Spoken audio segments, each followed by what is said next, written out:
In this video, we're going to talk about picking the perfect city for digital real estate. And we're talking, when we say digital real estate, we're not talking about the metaverse. We're talking about rank and rent digital real estate, building simple websites, ranking them on Google, and then renting them out every single month for semi-passive income. So guys, when we talk about the city, a lot of people spend all their time talking about the niche. Got to have the perfect niche. The niches are in the riches. Obscure niches, and a lot of people obsess over the niche. And for me, when I first got into this business model, that's exactly what I did. For the first 3 years, I tried all kinds of different stuff. I tried a site in this niche, a site in this one, maybe 2 in that one, and another one here. And I never found that golden niche. And finally, in 2020, I started thinking about it, and I went, man, Nick, this is a 2-part equation. Not only do you have to get the niche right, but you also need to make sure that the city is correct, because you could have the right niche, but if you go into the wrong city that's too competitive, doesn't have enough volume, etc., you are dead in the water. And so in 2020, I had this mental shift of like, excuse me, why don't I spend my time going into just regular, ordinary, tried and true niches, but focusing my attention on figuring out how to have this perfect formula for picking a city. And that's exactly what I did. So I started testing. I started trying, well, what about this population? What about this population? And does population even matter? And what about this search volume? And all these different things. And by doing this, I came up with some really good rules of thumb that I kind of live by. I'm going to share them in this video. Okay. So first and foremost, guys, I want to make sure you guys understand. I've said this many, many times, but population does not matter. I don't care how many people live in a city, because that's not what I'm looking at, right? However, generally speaking, the more people that there are, typically the more competitors there are. That is true, but that's not always true. So population, I think a lot of people out there teaching rank and rent, they're like, you want to go into population of these different metrics, but like, guys, here's an example that I always use. If I look at a city like Queen Creek, Arizona for artificial grass, or Mesa, Arizona, these are not huge cities. These are suburbs of large cities, right? Suburbs of Phoenix. Not huge cities.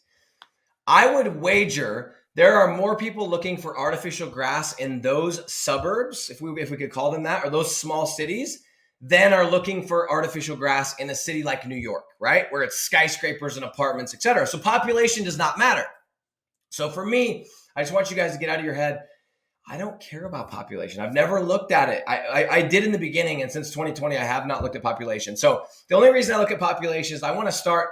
In an ideal world, I want to have the smallest population possible, because that usually means the lowest competition, but I want to make sure there's still adequate volume. So that's number one, guys, is you want to make sure that you go into a non-competitive city, okay?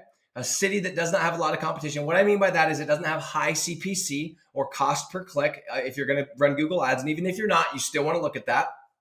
You also want to make sure that it's not highly competitive for the main terms inside the industry you're going after. So you're going after concrete. You want to make sure that it's not going to be highly competitive to rank for the term concrete, or the term concrete contractors, the term concrete company, or the term concrete driveway, right? That's what I mean by competition, because once we get this deal done, even if we use ads, we want to be able to build a website, get it ranked in a relatively short period of time so we can turn off the ads and make our profit. So for me, rule number one, guys, is make sure that there is not high competition, but you got to make sure that there's adequate volume. There's enough people searching for your product or service. And that's the mistake that sometimes people make, is they go into cities and they're like, yeah, I'm going to go into, Glendale, Arizona, which is great, except for there's not enough people searching for XYZ service in Glendale. Not because there's not enough people there, not because there's not people that use that service, but maybe they don't search for Glendale. Maybe they search Phoenix, or maybe they search something else. So we have to make sure there's adequate volume. There's a lot of people that are like, well, how do you know if there's adequate volume? I'm going to give you the high level, 20,000 foot view kind of rule of thumb. And maybe in another video, I can go and do some more nitty gritty, but what I like to do is I like to take whatever tool that I use. So if you use SEMrush, if you use Mangools, if you use Google Keyword Planner, and I like to then take a website that I've had that I know is ranking for most of the keywords, and it's ranking in the maps, and it's also ranking organically, okay? And what I like to look at is the data for the last 12 months and say, okay, over the last 12 months, this website, let's use an example of Las Vegas Concrete because it's just top of mind. Las Vegas Concrete is ranked for all these major keywords. It's ranked in the maps. And for the last 12 months, it's averaged between 40 and 50 leads. Okay. So now I can go over to Mangools, let's say, and I can type in Las Vegas Concrete Contractors, Las Vegas, blah, blah, blah, blah, blah, right? And then I can go, all right, the tool says that Las Vegas Concrete has, 50 people searching. If that's the case and I'm getting 50, I'm like, okay, it's pretty accurate. Just so you guys know, they're not usually accurate. Usually it's going to be more like, you're getting 100 leads and the tool will show you 40, right? And you look at the next term and you just kind of like make this educated assumption that when I see on that tool that there's 40 searches, I could pretty safely assume there's probably a lot more, right? Because I'm not only getting, 100 searches, but I'm getting 100 leads.